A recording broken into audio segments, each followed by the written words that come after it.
আসসালামু আলাইকুম। আমি মোসাম্মদ রোকসানা আফরোজ, সহকারী শিক্ষক, কম্পিউটার শিক্ষা, বনারপাড়া ইসলামিয়া উচ্চ বিদ্যালয়। প্রিয় শিক্ষার্থী, তোমরা কেমন আছো? ভালো আছো নিশ্চয়ই। আমিও ভালো আছি এবং আশা করি সবাই ঘরেই আছো, সুস্থ আছো। তো প্রিয় শিক্ষার্থী বন্ধুরা, আচ্ছা, আমি তোমাদেরকে দুইটি ঘড়ি দেখাচ্ছি। তোমরা একটু, আমার হাতে ঘড়ি দুইটা আছে, তোমরা ঘড়ি দুইটা একটু, ছবি দুইটা একটু খেয়াল করো। দুইটা ঘড়ি, পাশাপাশি দুইটা ঘড়ি এখানে আছে। একটা ঘড়ি হচ্ছে কাঁটাওয়ালা ঘড়ি, কাঁটাযুক্ত ঘড়ি, আর একটা হচ্ছে ডিজিট, অঙ্ক দিয়ে। দুটোতেই আমরা সময় দেখতে পারি। একটা ঘড়ি দিয়ে আমরা কাঁটাযুক্ত ঘড়ি, এটা দিয়েও আমরা সময় দেখে থাকি। আর একটি হচ্ছে এটা ডিজিট দিয়ে, সংখ্যা দিয়ে আছে, 1 2 3 4 এভাবে আমরা এটা দিয়ে দেখতে পারি। আচ্ছা, এখন হচ্ছে কাঁটাযুক্ত যে ঘড়িটা, এইটা হচ্ছে অ্যানালগ ঘড়ি। এই অ্যানালগ ঘড়িতে আমরা টাইম দেখি, কোনো সমস্যা হয় না। এটাতে হয় কি, অনেক সময় টাইমের তারতম্য হয়, 2-1 সেকেন্ড বা 1-1.5 মিনিটও তারতম্য হয়ে যায়। কিন্তু আর একটা বিষয় লক্ষ্য করি, আমরা যখন এই যে ডিজিটাল ঘড়ি, এই ঘড়িটা দিয়ে যখন আমরা সময় দেখি, তখন আমাদের মনে হয় না সময়ের পার্থক্য হয়, তারতম্য ঘটে, কখনোই ঘটে না। আমরা ঘন্টা, মিনিট, সেকেন্ড অত্যন্ত সুন্দরভাবে বলতে পারি। তাহলে আসা যাক, আমাদের আজকে এই ডিজিটাল এবং অ্যানালগ দুই ধরনের দুইটা ঘড়ি দেখলাম। তো আমাদের ক্ষেত্রে কোনটাকে আমরা নিব? আমাদের কাছে সুবিধাজনক হচ্ছে ডিজিটাল ঘড়িটা। তো আমরা এই ডিজিটাল শব্দটার সঙ্গে পরিচিত, খুবই পরিচিত। আমরা বর্তমান সময়ে ডিজিটাল শব্দটার সঙ্গে আমরা সবাই কম বেশি পরিচিত। তো আমাদের দেশটাকেও, বাংলাদেশটাকেও ডিজিটাল বাংলাদেশে রূপান্তরিত করার চেষ্টা করা হচ্ছে। আমরা 1971 সালে আমাদের স্বাধীনতা অর্জন করেছি। আমাদের এই সুন্দর মাতৃভূমিটাকে আমরা অনেক ভালোবাসি। আমরা 2021 সালে তার অর্ধ শতাব্দী পূর্ণ হবে। 2021 সালে, এটা 20 সাল, 2021 সালে আমাদের অর্ধ শতাব্দী পূর্ণ হবে। এবং সে কারণেই এই সময়ের ভেতরে আমাদের প্রিয় মাতৃভূমিকে একটি বিশেষ জায়গায় নেওয়ার একটি স্বপ্ন আমাদেরকে সবাইকে স্পর্শ করেছিল। আর সেই স্বপ্নটাই হচ্ছে ডিজিটাল বাংলাদেশ। তো আমাদের বাংলাদেশটাকে, প্রিয় দেশটাকে আমরা ডিজিটাল বাংলাদেশ হিসাবে দেখতে চাই। তো আমরা আজকে আমাদের পাঠের বিষয় ডিজিটাল বাংলাদেশ, আজকে আমরা ডিজিটাল বাংলাদেশ নিয়ে আলোচনা করব। কেমন হবে আমাদের ডিজিটাল বাংলাদেশ? আচ্ছা প্রিয় শিক্ষার্থী, আসলে জানা যাক, আসলে অ্যানালগ ও ডিজিটাল নিয়ে আমরা সামান্য একটু আলোচনা করে নেই। অ্যানালগ হচ্ছে পরিবর্তনশীল বিচ্ছিন্ন ডাটাকে যখন সংকেতের মাধ্যমে প্রকাশ করা হয়, তখন তাকে অ্যানালগ সংকেত বলে। উদাহরণস্বরূপ বলা যায়, আমাদের দৈনন্দিন তাপমাত্রার কথা ধরা যাক। দিনের বিভিন্ন সময় বিভিন্ন ধরনের তাপমাত্রা অনুভূত হয়। এই অনুভূত তাপমাত্রাকে যখন সংকেত রূপে প্রকাশ করি, তখন তাকে অ্যানালগ সংকেত বলি। অ্যানালগ সংকেতের মাধ্যমে আমরা নির্ভুল এবং সূক্ষ্ম তথ্য পাই না, প্রাপ্ত মানের তারতম্য থাকে। এই অ্যানালগ সংকেতকে নির্দিষ্ট পদ্ধতিতে 2টি অঙ্কের মাধ্যমে প্রকাশ করা হয়। এই অবস্থাগুলোকে অঙ্কের মাধ্যমে প্রকাশ করার ফলে অ্যানালগ সংকেতের তুলনায় আরও নির্ভুল ও সূক্ষ্ম তথ্য পাওয়া যায়। ডিজিটের মাধ্যমে সংকেত প্রকাশের জন্য ব্যবহৃত এই ধরনের সংকেতকেই ডিজিটাল সংকেত বলে। যা আমি প্রথমেই বলেছিলাম দেখিয়েছিলাম যে একটা কাঁটাযুক্ত ঘড়ি আর একটা হচ্ছে কাঁটাবিহীন ঘড়ি। আচ্ছা, ডিজিটাল বাংলাদেশ কথাটি ডিজিটাল বাংলাদেশ কথা হচ্ছে কিসের উপর ভিত্তি করে? কম্পিউটার নির্ভর, প্রযুক্তি নির্ভর। আর আমরা যখন প্রযুক্তির কথা বলি, তখনই আমাদের সবার আগে কম্পিউটার চলে আসে।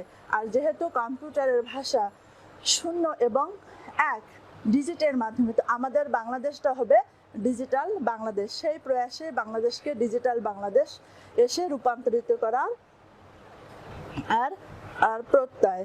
ডিজিটাল বাংলাদেশ বলতে আসলে তথ্য ও যোগাযোগ প্রযুক্তি ব্যবহার করে গড়ে তোলা আধুনিক বাংলাদেশকে বোঝানো হচ্ছে। তাহলে ডিজিটাল বাংলাদেশ বাংলাদেশ বলতে কি বোঝানো হচ্ছে? তথ্য ও যোগাযোগ প্রযুক্তি ব্যবহার করে গড়ে তোলা আধুনিক বাংলাদেশকে বোঝানো হয়। ডিজিটাল বাংলাদেশের আমাদের ডিজিটাল বাংলাদেশের কিছু লক্ষ্য আছে। এই লক্ষ্যগুলো হচ্ছে সব ধরনের প্রযুক্তি ব্যবহার করে এই দেশের শিক্ষা, স্বাস্থ্য, কর্মসংস্থান এবং দারিদ্র্য উন্মোচনের অঙ্গীকার বাস্তবায়ন। তাহলে আমাদের ডিজিটাল বাংলাদেশের কিছু লক্ষ্য রয়েছে। কি আছে? আমাদের প্রযুক্তি ব্যবহার করে এই দেশে কি কি প্রযুক্তি ব্যবহার করে কি কি করতে হবে, তার মধ্যে হচ্ছে শিক্ষা,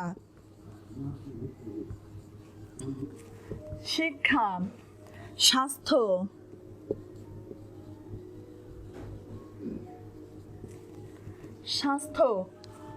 তারপর হচ্ছে কর্মসংস্থান,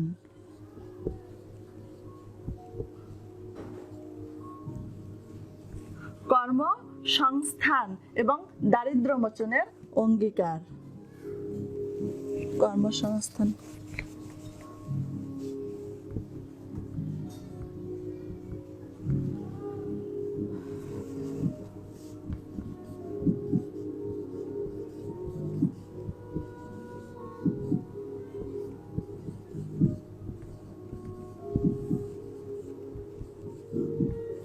দারিদ্র্য মোচনের অঙ্গীকার। তো ডিজিটাল বাংলাদেশের আমাদের লক্ষ্য হচ্ছে কি? শিক্ষা, স্বাস্থ্য, কর্মসংস্থান এবং দারিদ্র্য মোচনের অঙ্গীকার নিয়ে এগুলো আমাদের ডিজিটাল বাংলাদেশ রূপান্তরিত শিক্ষা খাতে উন্নয়ন করতে হবে, স্বাস্থ্য, কর্মসংস্থান এবং দারিদ্র্য মোচনের, এগুলো আমাদের কি করতে হবে? এই অঙ্গীকারগুলো বাস্তবায়ন করতে হবে।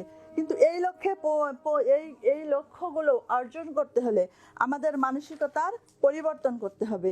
কি করতে হবে? ইতিবাচক মানসিকতা এবং উদ্ভাবনী চিন্তা খুব জরুরি আমাদের জন্য। ডিজিটাল বাংলাদেশের পেছনের মূল কথাটি হচ্ছে বাংলাদেশের মানুষের জন্য গণতন্ত্র, মানবাধিকার, স্বচ্ছতা, দায়বদ্ধতা এবং সুবিচার নিশ্চিত করা এবং সেগুলোর জন্য প্রযুক্তির সর্বোচ্চ ব্যবহার করা। এগুলো যথাযথ বাস্তবায়ন করতে হলে আমাদের কি হবে? প্রযুক্তির সর্বোচ্চ ব্যবহার করতে হবে। তার চূড়ান্ত লক্ষ্য সকল শ্রেণীর, আর আমাদের ডিজিটাল বাংলাদেশের চূড়ান্ত লক্ষ্য হচ্ছে সকল শ্রেণীর সব ধরনের মানুষের জীবনের মান উন্নয়ন। সকল শ্রেণীর সব ধরনের মানুষের জীবনের মান উন্নয়ন। ডিজিটাল বাংলাদেশ রূপকল্পের বাস্তবায়নে সরকার 4টি সুনির্দিষ্ট বিষয়কে গুরুত্ব দিয়েছে। ডিজিটাল বাংলাদেশকে আমরা এই লক্ষ্যগুলো আছে, তাছাড়া এইটা যে আমরা এই লক্ষ্যগুলো বাস্তবায়ন করব, এর জন্য সরকার 4টি সুনির্দিষ্ট বিষয়ের কথা বলেছেন। তো আমরা এই 4টি সুনির্দিষ্ট বিষয়গুলো একটু জেনে নেব, কারণ আমাদের নবম শ্রেণীর তথ্য যোগাযোগ প্রযুক্তি, যেহেতু আমাদের পরীক্ষারও একটা ব্যাপার আছে, এখানে সৃজনশীল প্রশ্ন হয় না, বহু নির্বাচনী প্রশ্নে আমাদের পরীক্ষা দিতে হয়। তো আমরা ভালো করে পাঠ্যপুস্তক খুব ভালো করে আমরা পড়ব, প্রতিটি বিষয় আমরা খেয়াল করব। তাহলে ডিজিটাল বাংলাদেশের বাস্তবায়নের 4টা সুনির্দিষ্ট বিষয় আছে। তো এই 4টা সুনির্দিষ্ট বিষয় আমরা এখন বোর্ডে লিখি।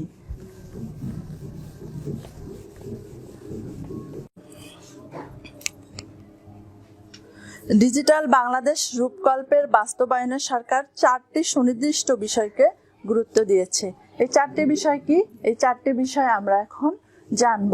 প্রথম হচ্ছে মানব সম্পদ উন্নয়ন, গুরুত্বপূর্ণ একটি বিষয়, মানব সম্পদ উন্নয়ন। দ্বিতীয়, জনগণের সম্পৃক্ততা, আর প্রত্যেকটি কাজে জনগণের কি থাকতে হবে? সম্পৃক্ততা থাকতে হবে, সিভিল সার্ভিস। এবং 4 হচ্ছে দৈনন্দিন জীবনে তথ্য যোগাযোগ প্রযুক্তির ব্যবহার। আমাদের প্রত্যেক দিনের জীবনে তথ্য যোগাযোগ প্রযুক্তির ব্যবহার। তা আমাদের রূপকল্প বাস্তবায়নে, ডিজিটাল বাংলাদেশ রূপকল্পের বাস্তবায়নে এই 4টি বিষয়কে, সুনির্দিষ্ট 4টি বিষয়কে সরকার গুরুত্ব দিয়েছেন। তো বিষয়গুলো আমরা জানলাম।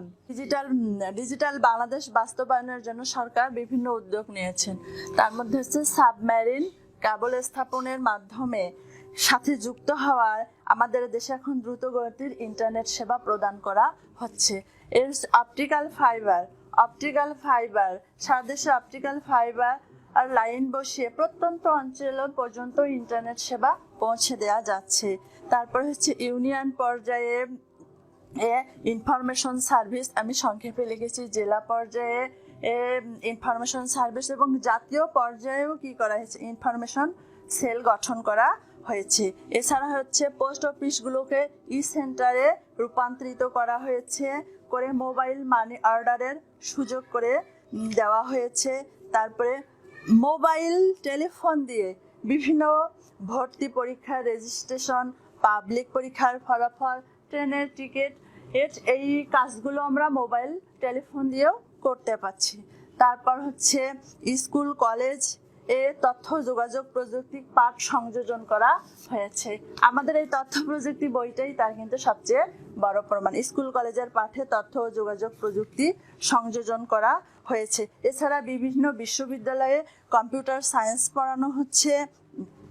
এছাড়াও সরকার বিভিন্ন বিভিন্ন প্রজন্মকে, তরুণ প্রজন্মকে আউটসোর্সিং আর বিভিন্ন কম্পিউটার বিষয়ে নানা বিষয়ের উপরে প্রশিক্ষণ দিয়ে দক্ষ জনশক্তিতে রূপান্তরিত করার চেষ্টা করছে। আচ্ছা, এই ডিজিটাল বাংলাদেশের জন্য আরো একটা সুখবর আসছে আমাদের। 2018 সালের 12 মে মাসের 12 তারিখে এই দিনে কি করা হয় আমাদের জন্য গুরুত্বপূর্ণ। আমাদের ডিজিটাল বাংলাদেশ গড়ার জন্য আরো আমাদেরকে এক ধাপ এগিয়ে নিয়ে যায়। এই দিনে বাংলাদেশ বিশ্বের 57তম রাষ্ট্র হিসাবে তার নিজস্ব স্যাটেলাইট বঙ্গবন্ধু স্যাটেলাইট 1 মহাকাশে প্রেরণ করে। এতে ডিজিটাল বাংলাদেশ বাস্তবায়নে দেশ আরো এক ধাপ এগিয়ে গেল।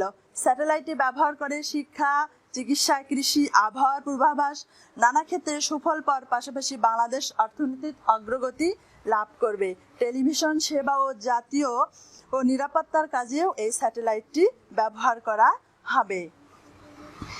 এছাড়াও এই স্যাটেলাইট আমরা তথ্য প্রযুক্তি ব্যবহার করতে পারবো এবং আমাদের কি করবে, বৈদেশিক মুদ্রা সাশ্রয়ের সাথে সাথে প্রচুর পরিমাণে বৈদেশিক মুদ্রা আয় করাও সম্ভব হবে। কিন্তু এই ডিজিটাল বাংলাদেশ, এই তথ্য প্রযুক্তি সবকিছুই নির্ভর করছে আমাদের তরুণ প্রজন্মের উপর। সবাইকে কি করতে হবে, তোমাদেরকে বেশি বেশি তথ্য প্রযুক্তি নির্ভর হতে হবে। তথ্য প্রযুক্তি এর মাধ্যমে এগিয়ে যেতে হবে, বিজ্ঞান মনস্কভাবে উদ্ভাবনী চিন্তা করতে হবে। নতুন প্রজন্ম যদি এগুলো চিন্তা করে তবেই আমাদের স্বপ্ন পূরণ হবে, আমাদের বাংলাদেশ ডিজিটাল বাংলাদেশে রূপান্তরিত হবে। তো প্রিয় শিক্ষার্থী, আমরা আজকে মোটামুটি ডিজিটাল বাংলাদেশ সম্পর্কে আলোচনা করতে পারলাম। আমার বিশ্বাস তোমরা সবাই ডিজিটাল বাংলাদেশ সম্পর্কে জানতে পেরেছ। তো আজ এ পর্যন্তই। আবারও বলছি, আমরা সবাই ঘরে থাকবো, সুস্থ থাকবো, বাইরে গেলে অবশ্যই মাস্ক ব্যবহার করব। দিনের মধ্যে অন্তত পক্ষে 20 সেকেন্ড সাবান দিয়ে হাত ধুবো। সবাইকে ধন্যবাদ। আল্লাহ হাফেজ।